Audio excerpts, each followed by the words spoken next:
चलो, तो ये है चैप्टर नंबर 14।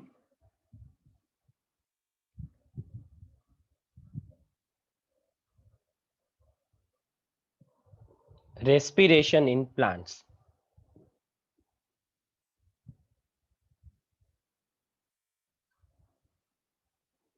तो इसका इंट्रोडक्शन काफी बड़ा है और ऑलमोस्ट इंट्रोडक्शन में जो कुछ भी दिया है वो आप तो थोड़ा बहुत लोअर स्टैंडर्ड में पढ़ चुके, वही कंटेंट है। जैसे सबसे पहला टॉपिक जो है इंट्रोडक्शन के अंदर वो है फूड नीड। तो फूड की नीड मेनली हमें एनर्जी के लिए है और इसके अलावा ऑर्गेनिज्म अपने ग्रोथ और डेवलपमेंट के लिए जनरली फूड कंज्यूम करता है। तो वैसे आप देखें तो हर एक ऑर्गेनिज्म को अपनी लाइफ में बहुत सारी एक्टिविटीज करनी होती है। उस लाइफ एक्टिविटीज को डेली कैरीड आउट करने के लिए उसे एनर्जी की जरूरत है। और इसके साथ साथ अगर हम देखें तो जैसे कैसी एक्टिविटीज, तो एब्जॉर्प्शन प्रोसेस है, ट्रांसपोर्ट प्रोसेस है। हमारा ब्लड जो सर्कुलेट करता है उसे कॉन्स्टेंटली सर्कुलेट करने के लिए पंप करना पड़ता है, और जो काम हार्ट करता है, हार्ट के मसल्स करते हैं, उसके लिए हार्ट के मसल्स को एनर्जी चाहिए। मूवमेंट के लिए जब हम वॉकिंग करते हैं, जब रनिंग करते हैं, जब हमारे लिम्स को मूव करते हैं, जब हम मस्टिकेशन मतलब खाना चबाते हैं, तो उस वक्त भी एनर्जी चाहिए। और इसके साथ साथ रिप्रोडक्शन प्रोसीजर के लिए भी एनर्जी चाहिए। स्पर्म सेल्स प्रोड्यूस हो रहे, ओवम प्रोड्यूस हो रहे, तो सेल डिवीजन प्रोसेस चल रही है, वहां पर भी एनर्जी की रिक्वायरमेंट है। रिप्रोडक्शन के बाद बेबी के डेवलपमेंट और ग्रोथ के लिए भी हमें एनर्जी की रिक्वायरमेंट है। और रॉ मटेरियल्स जो ग्रोथ के लिए रिक्वायर है वो भी हमें फूड से मिलते हैं। इवन ब्रीदिंग प्रोसीजर भी एनर्जी डिमांड करती हैं। तो हम मेनली जो फूड खाते हैं उसके पीछे यही रीजन है कि हमें ये सारी लाइफ एक्टिविटीज को फुलफिल करने के लिए फूड की रिक्वायरमेंट है। और ये ब्रीदिंग प्रोसेस जो है वो बहुत ज़्यादा इम्पोर्टेंट है एनर्जी फूड में से रिमूव करने के लिए। तो ब्रीदिंग एक ऐसी प्रोसेस है जो कनेक्टेड है कि जिसमें हम लोग फूड मटेरियल जो है उसमें से एनर्जी रिलीज करते हैं। तो जो एनर्जी छुपी है वो फूड में है, और हमें कुछ ऐसा करना है कि जिससे एनर्जी रिलीज हो।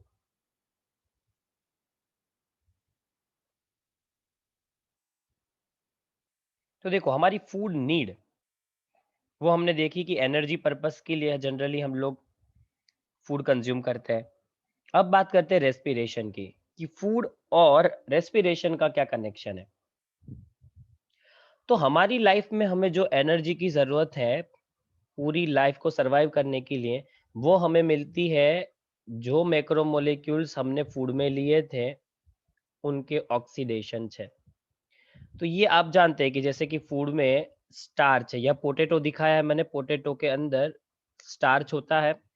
हम ये मैक्रोमोलेक्यूल है, मैक्रो इसलिए क्योंकि ये साइज में काफ़ी बड़ा है, और हम इसे तोड़ेंगे और सबसे पहले तो इसे कन्वर्ट करेंगे ग्लूकोज में, और इस प्रोसीजन को हम डाइजेशन कहते हैं। अब हमारा मेन फ्यूल जो है वो ग्लूकोज है। फिर रेस्पिरेशन प्रोसेस में क्या होगा, सेल के अंदर जो ये ग्लूकोज पहुंचेगा उसे सेल CO2 और H2O में ब्रेक करेगा, और उसी के साथ हमें मिलेगी एनर्जी जो होगी ATP के फॉर्म में। तो हमारा जो फूड मटेरियल था उसमें तो मोलेक्यूल्स मैक्रो साइज में थे। हमने डाइजेशन प्रोसेस के जरिए उसे ग्लूकोज में कन्वर्ट किया, और इस ग्लूकोज को सेल तक पहुंचाया, और सेल ने CO2 और H2O में उसे तोड़ दिया, और जिससे ATP बना। तो इसका मतलब है कि हम एनर्जी प्रोड्यूस करने के लिए मोस्टली फूड के अंदर कुछ जो मैक्रो मोलेक्यूल है उसका सपोर्ट लेते हैं, जो है generally starch. Main fuel material की बात करें तो जो डाइजेशन प्रोसेस में ग्लूकोज में कन्वर्ट हो जाता है। और फिर हम क्या करते हैं, उसके बाद हमें नीड है ऑक्सीडेशन की। हम क्या करेंगे यहाँ,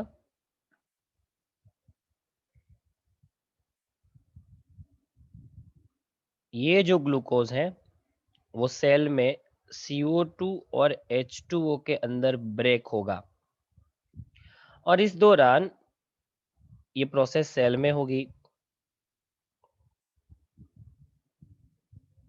और यहाँ एक्चुअल में डाइजेशन हो रहा है। और ऑक्सीडेशन प्रोसेस हमें इसलिए करनी है क्योंकि हमें सारे बॉन्ड ग्लूकोज के तोड़ने हैं। तो ग्लूकोज जो C6H12 और O6 है, उसके कार्बन कार्बन के बॉन्ड को तोड़ने से हमें एनर्जी मिलेगी और इस प्रोसेस में ऑक्सीजन की रिक्वायरमेंट है। तो अल्टीमेटली जिस सब्सटेंस को हम एज अ फ्यूल यूज करते हैं एटीपी बनाने के लिए, वो हमारे फूड से ही आता है और वो ग्लूकोज है जो एक्चुअल में फूड में आए हुए मैक्रो मोलेक्यूल का डाइजेशन होने की वजह से बना है। ग्रेन्स है, खास करके व्हीट जैसे बाजरा है, ज्वार है, कॉर्न है और पोटैटो जैसे जो वेजिटेबल्स है वो मोस्टली सोर्स होते हैं स्टार्च के। इसी प्रोसेस को हमने रेस्पिरेशन नाम दिया।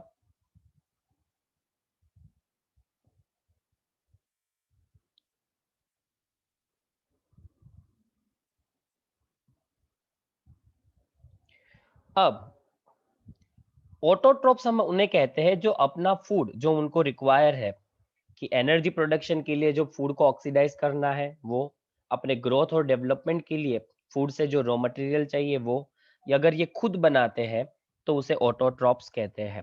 तो ऑटोट्रॉप्स अपना फूड खुद बनाते हैं, they can prepare their food by there on. इसी प्रोसेस को कहते हैं फोटोसिंथेसिस। जनरली वो सनलाइट की प्रेजेंस में अगर अपना फूड फॉर्म कर रहे तो उसे फोटोसिंथेसिस कहेंगे, जहाँ फोटो का मीनिंग होगा लाइट और सिंथेसिस वर्ड जो है उसका मीनिंग होगा कुछ फॉर्म करना। और हम किस चीज का सिंथेसिस कर रहे हैं? जनरली फूड का सिंथेसिस कर रहे हैं। हम्म कार्बोहाइड्रेट सिंथेसाइज कर रहे हैं मेनली, और वो भी प्रेजेंस ऑफ लाइट मतलब फोटो। इसलिए इस प्रोसीजर को हमने फोटोसिंथेसिस नाम दिया।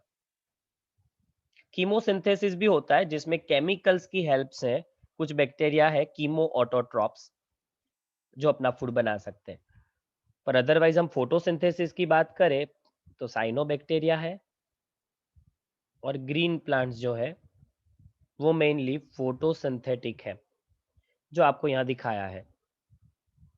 ये साइनोबैक्टीरिया है, इनके पास सनलाइट की प्रेजेंस में फूड बनाने के लिए स्पेशल मैकेनिज्म है, इसलिए अपना खाना खुद बना सकते हैं। अपने फूड के लिए जो उसे एनर्जी में यूज करना है, जो उसे अपने ग्रोथ के लिए यूज करना है, अपने डेवलपमेंट के लिए यूज करना है, उसके लिए वो किसी और के ऊपर डिपेंडेंट नहीं है। ये लाइट को ट्रैप करते हैं और उसी लाइट एनर्जी को केमिकल एनर्जी में कन्वर्ट करते हैं, जो अल्टीमेटली बॉन्ड्स के फॉर्म में स्टोर होती हैं, जैसे कि ग्लूकोज, सुक्रोज और स्टार्च। तो इनका काम जनरली क्या है? तो ये क्या करते हैं कि जैसे ग्लूकोज का फॉर्मेशन करने के लिए CO2 और H2O मॉलिक्यूल्स की जरूरत होती है। इस प्रोसीजर के अंदर होता यह है कि ग्लूकोज जो 6 कार्बन का मॉलिक्यूल है वो फॉर्म होता है और उसके जो ये बॉन्ड्स है इसमें एनर्जी स्टोर हो जाती है। तो कार्बन कार्बन के बीच में ये जो बॉन्ड है वो एनर्जी कंटेन करके बैठे हैं। तो जनरली बॉन्ड्स होते हैं उसी में एनर्जी होती है।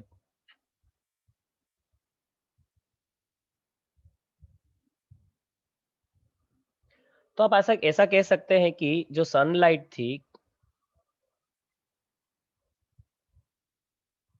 उसी की वजह से ये बॉन्ड्स क्रिएट हुए हैं। इसलिए जब इस बॉन्ड को तोड़ा जाएगा तो इसी बॉन्ड को तोड़ने से हमें एक्चुअल में क्या मिलेगा? एनर्जी या एटीपी, जो हम रेस्पिरेशन में करेंगे। पर फोटोसिंथेसिस प्रोसीजर में रॉ मटेरियल जो होते हैं उसको बाइंड करके ग्लूकोज बनाया जाता है और सनलाइट ये बॉन्ड बनाने में हेल्प करती है और एक्चुअल में इसे आप कहेंगे केमिकल एनर्जी का फॉर्म होना। क्योंकि ये जो ग्लूकोज है, ये जो सुक्रोज है, ये जो स्टार्च है, ये सब कुछ एक तरीके से केमिकल है। क्योंकि यहाँ पर क्या हो रहा है कि जो लाइट एनर्जी है वो केमिकल को प्रोड्यूस करने में यूज हो रही है, जैसे CO2 H2O और यहाँ हम लिख सकते हैं सनलाइट।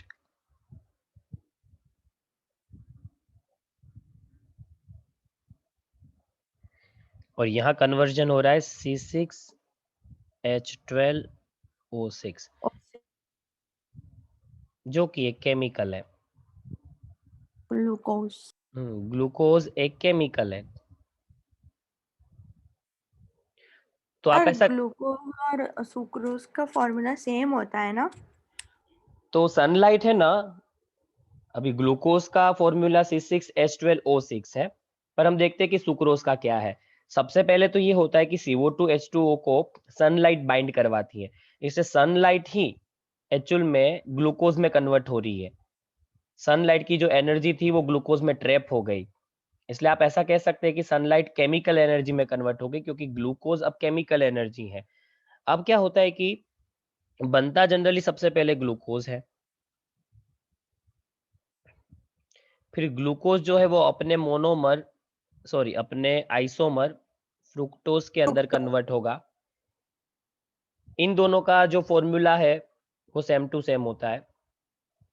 C6H12O6।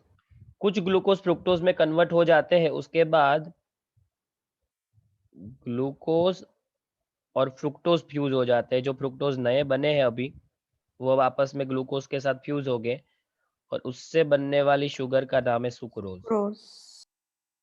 सुक्रोज एक्चुअल में ग्लूकोज और फ्रुक्टोज का कंबाइन वर्जन है। मतलब दो सेकेराइड्स, सिंपल सेकेराइड्स फ्यूज हो गए तो डाई सेकेराइड सुक्रोज बनेगा। इसका नाम डाई सेकेराइड्स इसलिए है क्योंकि उसमें दो मोनोसेकेराइड्स आपस में फ्यूज हो रहे हैं। ग्लूकोज फ्रुक्टोज दोनों मोनोसेकेराइड है। और स्टार्च का फॉर्मेशन कैसे होगा? तो स्टार्च का फॉर्मेशन जनरली ग्लूकोज के हेलिकल अरेंजमेंट की वजह से होता है। इस तरीके का स्टार्च का स्ट्रक्चर होता है, और जिसके अंदर अगर आप देखें तो जैसे ये ग्लूकोज मोलेक्यूल्स हो गए,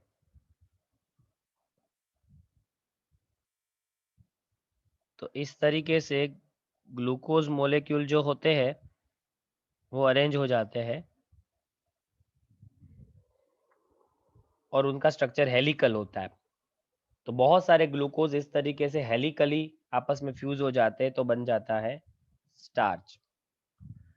और हम ऐसा कहते हैं कि प्लांट फोटोसिंथेसिस में बनाता ग्लूकोज है, पर ग्लूकोज को ट्रांसपोर्ट करना मुश्किल है, इसलिए वो ट्रांसपोर्ट करने के लिए उसे सुक्रोज में कन्वर्ट करता है, और स्टोर करने के लिए वो स्टार्च में कन्वर्ट करता है। तो ये स्टोर करने के लिए बेस्ट है, ये फॉर्म हुआ था, और ये एक्चुअल में ट्रांसपोर्टेशन के लिए बेस्ट है।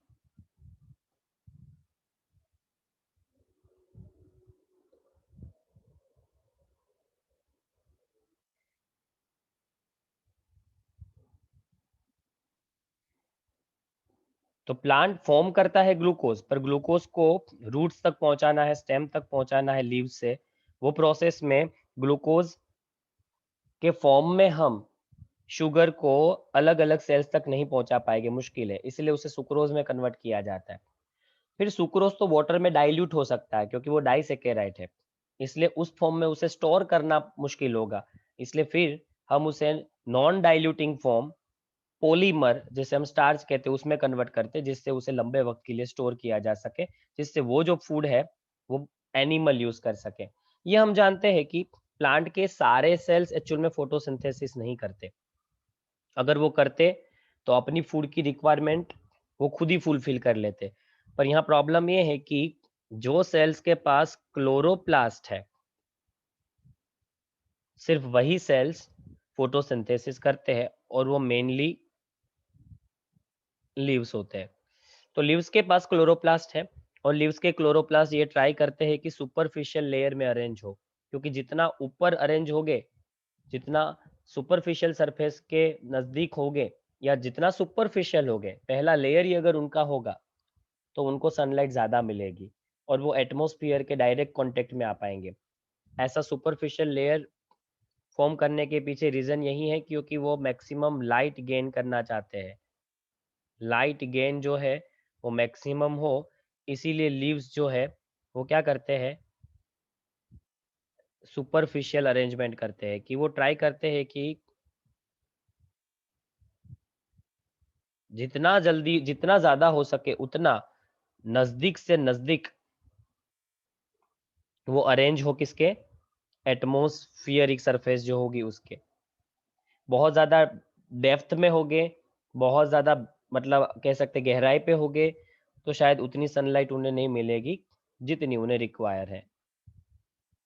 तो ये है लोकेशन ऑफ फोटोसिंथेसिस। फोटोसिंथेसिस का जो लोकेशन है वो हमने देखा, ऐसे सेल्स है जिनके पास क्लोरोप्लास्ट है, और ये हमें पता है ये कौन है, लीव्स है।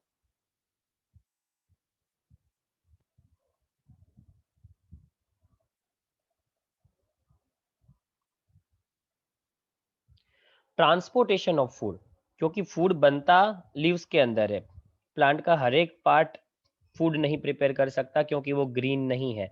तो प्लांट के वो पार्ट्स जो नॉन ग्रीन है उनका क्या, तो नॉन ग्रीन पार्ट को भी फूड की रिक्वायरमेंट तो है, ऑक्सीडेशन करना ही है उन्हें, क्योंकि वो ऑक्सीडेशन करेंगे तभी उन्हें एटीपी मिलेगा, तभी वो अपने जो फंक्शन है उसे कर पाएंगे, उसे अपने फंक्शंस करने के लिए एनर्जी की रिक्वायरमेंट है। पर प्रॉब्लम ये है कि वो नॉन ग्रीन है, इसलिए एनर्जी प्रोड्यूस करने के लिए उनको फूड नहीं मिल रहा।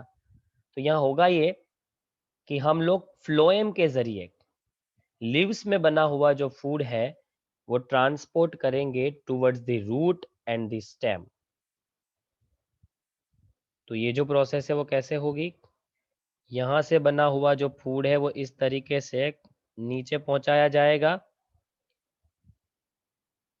यहाँ की जो फ्लोएम होगी वो फ्लोएम लीव्स में बने हुए फूड को ब्रांचेस, स्टेम और फिर रूट्स तक ले जाएगी। तो प्लांट के वो पार्ट्स जो अपना फूड खुद नहीं बना सकते, जैसे कि ट्रंक है या स्टेम है, जैसे ये सारी ब्रांचेस हैं जो वुडी हो चुकी हैं, ये सब नॉन ग्रीन है और इनको ऑक्सीडेशन के लिए फूड की रिक्वायरमेंट है। तो ग्रीन जो होते हैं पार्ट्स वो उसे फूड पहुंचाने का काम करेंगे। तो इसलिए हमें फूड को ट्रांसलोकेट करना पड़ेगा। ट्रांसलोकेट मतलब लोकेशन बदलना, फूड बना यहाँ है और उसे पहुंचाना यहाँ तक है, इसके लिए पूरी ट्रांसपोर्ट सिस्टम है प्लांट में।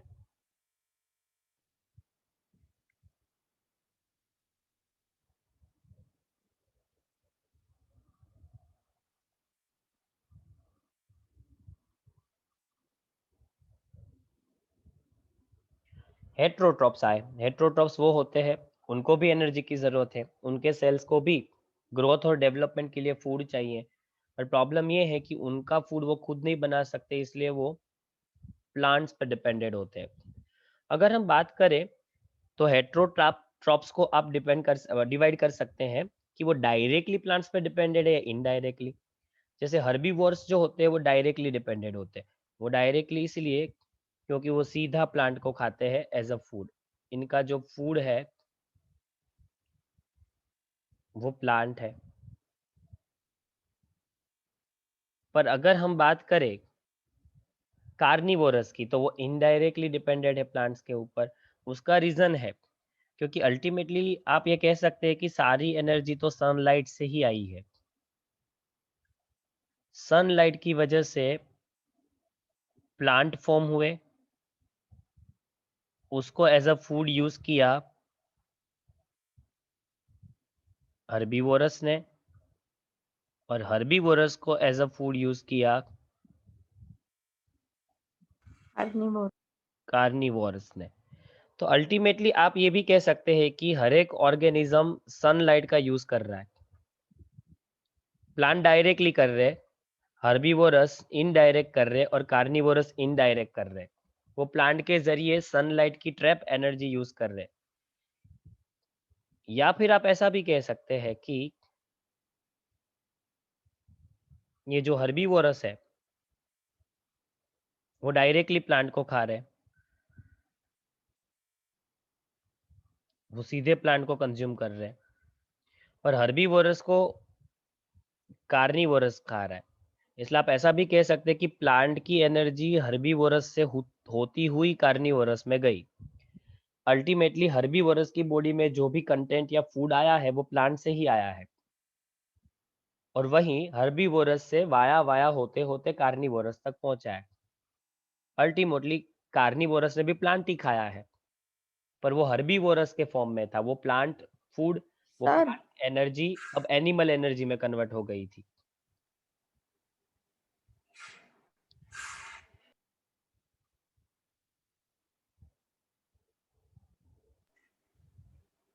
सर हाँ सर बट अगर कार्निवोरस में सेम एनर्जी थोड़ी हर्बीवोरस जितनी। हाँ, एनर्जी हर बार रिड्यूस होगी। जितनी एनर्जी सन के पास थी उतनी हाँ, प्लांट्स में नहीं आई, और जितनी प्लांट्स के पास एनर्जी थी उतनी सारी एनर्जी हर्बीवोरस में नहीं गई। जैसे जैसे एक उसमें स्टेप, से टेन हाँ परसेंट ही आता है ना। हाँ, एनवायरमेंट के रूल के हिसाब से 10% एनर्जी शिफ्ट होती जाती है सिर्फ। अब सेप्रोफाइटिक का क्या है? सेप्रोफाइटिक भी एक्चुअल में किसी और के ऊपर डिपेंडेंट है। वो डेड और डिकेइंग मैटर के ऊपर डिपेंडेंट है। वो क्या हो सकता है? तो वो प्लांट भी हो सकते हैं, वो हर्बीवोरस भी हो सकते हैं, वो कार्निवोरस भी हो सकते हैं। मतलब आप ऐसा कह सकते हैं कि प्लांट जो डिके हो रहा है, हर्बीवोरस डिके हो रहे हैं या कार्निवोरस अगर उनका डिकेइंग हो रहा है, तो डेड हर्बीवोरस, डेड कार्निवोरस और डेड प्लांट्स, उनमें से फंगी अपना फूड ले लेती है और उसी से अपनी लाइफ चलाती है।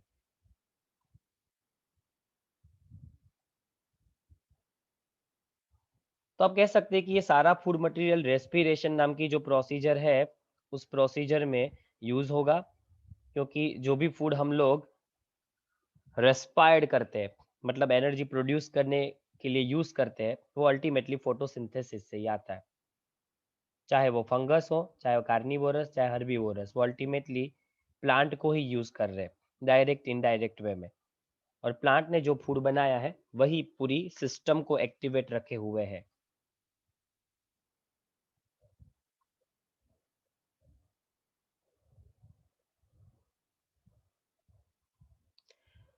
तो इस दुनिया में बात करें तो इस वर्ल्ड में दो मेन प्रोसीजर है जो एनर्जी प्रोड्यूस कर सकती हैं। एक है फोटोसिंथेसिस, जिसका लोकेशन हमें पता है with in the chloroplast, eukaryotes के अंदर। और अगर हम बात करें रेस्पिरेशन जो हम पढ़ रहे हैं, उसका लोकेशन है माइटोकॉन्ड्रिया के अंदर, यूकैरियोटिक के अंदर। तो यूकैरियोटिक्स में माइटोकॉन्ड्रिया होता है, वो रेस्पिरेशन का लोकेशन है। ये दो ही प्रोसीजर ऐसी है जिसके ज़रिए एनर्जी प्रोड्यूस होती हैं। ये दो एनर्जी प्रोड्यूसिंग प्रोसीजर है। तो फोटोसिंथेसिस एक है और एक है रेस्पिरेशन। इसलिए कोई ना कोई, हर एक ऑर्गेनिज्म को इनमें से कोई एक तो कंपलसरीली करना होगा। प्लांट्स फोटोसिंथेसिस भी करते हैं, रेस्पिरेशन भी करते हैं, और बाकी सारे ऑर्गेनिज्म रेस्पिरेशन तो करते ही है, क्योंकि कोई ना कोई ऐसी प्रोसीजर तो उनको करनी ही पड़ेगी जिससे उनको एनर्जी मिले। प्लांट्स इसीलिए रेस्पिरेशन करते हैं क्योंकि रात को वो फोटोसिंथेसिस नहीं कर सकते। उस वक्त जो उनकी नीड है एनर्जी की, वो उन्हें रेस्पिरेशन से पूरी करनी होगी।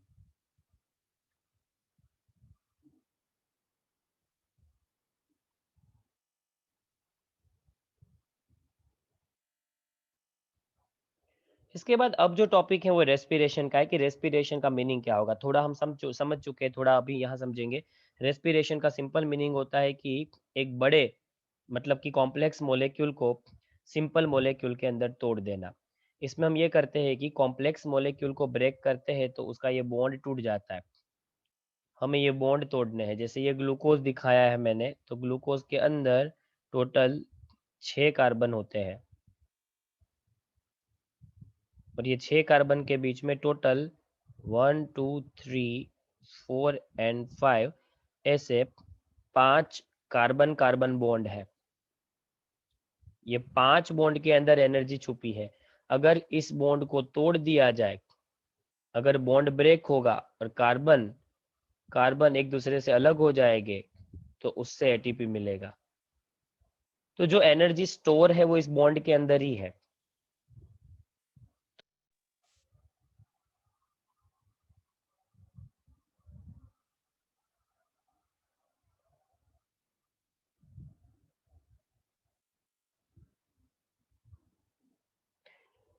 तो कैसे तोड़ेंगे? आवाज आ रही है ना बराबर? हाँ सर, स्क्रीन नहीं दिख रही। अच्छा, ओके।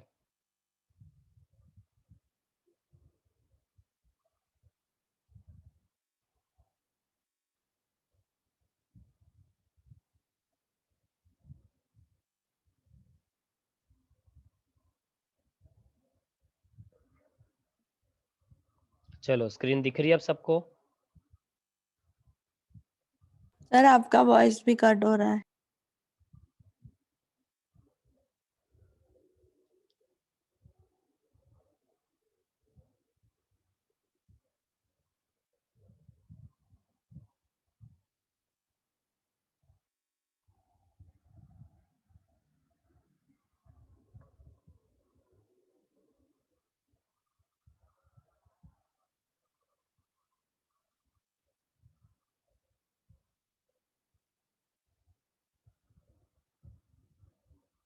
चलो एक काम करते हैं, वैसे भी टाइम खत्म होने वाला है ना, तो हम लोग वापस से रीजॉइन करते हैं। Okay sir. रीजॉइन ही करो सब। Okay sir.